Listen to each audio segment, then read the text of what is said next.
बिस्मिल्लाहिर्रहमानिर्रहीम। मैंने कल भी इस पे बयान दिया था और पार्टी का रद्द अमल दिया था। पाकिस्तान मुस्लिम लीग नून का मियां मोहम्मद नवाज शरीफ की क़यादत में दो टोक फैसला है कि इलेक्शंस इंशाअल्लाह इलेक्शन कमीशन की हदायत के मुताबिक 8 फरवरी को होंगे और सेनेट के अंदर जो कल करारदाद पास हुई सिर्फ पाकिस्तान की आवाम के लिए एक दफ़ा फिर कि पाकिस्तान तहरीक इंसाफ और बाकी जमातें, सिर्फ मुस्लिम लीग नून ने इस करारदाद की मुखालफत की फ्लोर ऑफ द हाउस की। तो ये जो रवैया है ना कि अंदर चुप है और बाहर खप है, ये हरकतें इनकी बाहर लेवल प्लेइंग फील्ड का ड्रामा है और पीछे से सारे के सारे आपको याद होगा कि अगर किसी को लेवल प्लेइंग फील्ड पाकिस्तान की तारीख में नहीं मिली तो वो level playing field Nawaz Sharif को नहीं मिली। 2018 में आज जो चीखें मार रहे हैं, आज जो बैठ के जेलों में झूठ बोल रहे हैं, और उन्होंने 2018 में पाकिस्तान मुस्लिम लीग नून की सारी क़यादत को जेल में भेजा था। मोहम्मद नवाज शरीफ को बेटी के साथ जेल में भेजा था जब इलेक्शंस हो रहे थे, तब लेवल प्लेइंग फील्ड थी। और इस किस्म का ड्रामा करना कि अंत में आप ये लोग साजिश के तहत पहले लाहौर हाईकोर्ट चले गए इलेक्शन रुकवाने के लिए, कल सेनेट की करारदाद का साथ दिया और बाहर आके शोर करते हैं कि हमने इलेक्शन लड़ना है और हमें लेवल प्लेइंग फील्ड नहीं दी जा रही। हर रिश्ते से भागने वाला, पार्लियामेंट से भागने वाला, अदालतों से भागने वाला इलेक्शन से भाग रहा है। लेकिन अब पाकिस्तान की आवाम को इलेक्शन चाहिए। ये पाकिस्तान की जरूरत है, ये पाकिस्तान की आवाम की जरूरत है। और पाकिस्तान मुस्लिम लीग नून इस तरह के ड्रामे करने वालों को, इस तरह के झूठ बोलने वालों को, जो अंदर चुप रहते हैं और बाहर आके खप डालते हैं, अंदर चुप रहते हैं बाहर आके ढोल बजाते हैं मजलूमियत का, उनको इलेक्शन से भागने नहीं देंगे।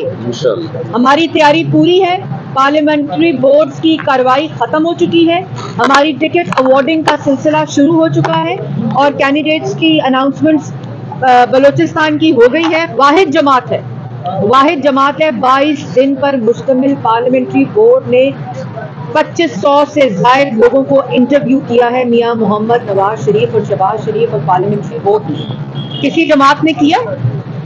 एक पर्चा आता है ये कैंडिडेट्स हैं, हमने मीडिया के सामने लोगों का इंटरव्यू किया है। और ये लेवल प्लेइंग फील्ड वाले, ये 9 मई वाले जो है ना, अब मुल्क 9 मई वालों के नहीं 28 मई वालों के हवाले होने जा रहा है इंशाअल्लाह। और ये जो 9 मई वाले हैं ना, आपने देखा होगा 3 दिन पहले आके क्या बयान दिया है कि मैं छोड़ूंगा नहीं। और ये बात तो तुम 2011 से कर रहे हो, मैं छोड़ूंगा नहीं, और मकाफाते अमल और अल्लाह ताला की पकड़ में हो और कहते हो आर्टिकल 6 लगेगा। पाकिस्तान की आवाम भी वो चेहरे जानती है जिन्होंने 9 मई को शोहदा के मुजस्मों को सड़कों पर फेंक कर ठुड्डे मारे थे। 9 मई वालों के चेहरों को आवाम जानती है, जिन पर आर्टिकल 6 लगना चाहिए मुल्क के साथ रियासत पर हमला करने का। 9 मई वालों के चेहरे जानती है जिन्होंने जिना हाउस की तोड़फोड़ की और उस पर हमला किया, स्कूल जलाए, अस्पताल जलाए, सड़कें जलाई, हमले किए, GHQ के ऊपर हमला किया, रियासत पर चढ़ दौड़े। और ये ढील इनको तब मिलती है जब इनको अदालत में, जब 9 मई के दहशतगर्द को अदालत में, मुजरिम को अदालत में पेश किया गया। तो गुड टू सी यू और विशिंग यू गुड लक। और उस वक्त भी मैंने उस वक्त भी कहा था कि ये वो शख्स है जो आप पे भी चढ़ दौड़ेगा, ये वो माइंड सेट है। आपने देखा है ना कैपिटल हिल पर हमला करने वालों का क्या नतीजा निकला, वो इलेक्शन नहीं लड़ सकते, उनको सजाएं हुई नहीं है।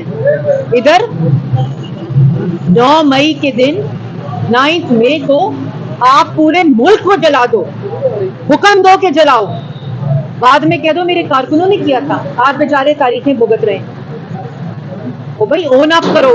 और ये धमकियां देना, जेलों में बैठ के धमकियां देना, अंदर बैठ के धमकियां देना, अदारों के खिलाफ बोलना, और अंदर बैठ के आपको याद होगा ना कि बाहर आके मीर जाफिर और मीर सादिक, और अंदर कह रहा है ताहयात वो ले लें, एक्सटेंशन ले लें, जेब से निकालता है साइफर और बाद में कहता है मोहसिन नकवी ने मेरी हुकूमत गिराई थी, ये साइफर उन्होंने भेजा। और फिर किस मुंह से किस मुंह से मैं आपको बताना चाहती हूँ कि ये एक आर्टिकल लिखा है और उसमें आर्टिकल मौसूफ क्या लिखते हैं, किसी से लिखवाया है, उसमें क्या लिखते हैं कि मेरी पार्टी को लेवल प्लेइंग फील्ड नहीं मिल रही। तो वह सुप्रीम कोर्ट चले गए। जो हालात सुप्रीम कोर्ट में हुए, उन्होंने कहा सबूत दें। इनका ख्याल था वो पैनामा वाला केस चल रहा है और पैनामा वाले जज बैठे हैं। उन्होंने कहा सबूत दें। कहते हैं हमारे पास सबूत नहीं है, इंटरनेट से लिस्ट डाउनलोड किया कि इन लोगों के कागजात मुस्तरद हो गए। झूठ बोलते हैं, इतना झूठ बोलते हैं, इतना झूठ बोलते हैं। कागजात नामजदगी मंजूर हो रहे हैं, इलेक्शन लड़ रहे हैं, इलेक्शन लड़ने की तैयारियां कर रहे हैं। ये और बात है कि पाकिस्तान की अवाम वोट नहीं देने लगी। फिर मौसूफ लिखते हैं कि इकोनॉमी डिस्ट्रॉय हो गई है, डॉलर की प्राइस इंक्रीज हो गई है, करेंसी रेट की। इकोनॉमी डिस्ट्रॉय किसने की है? 2018 में 6.1%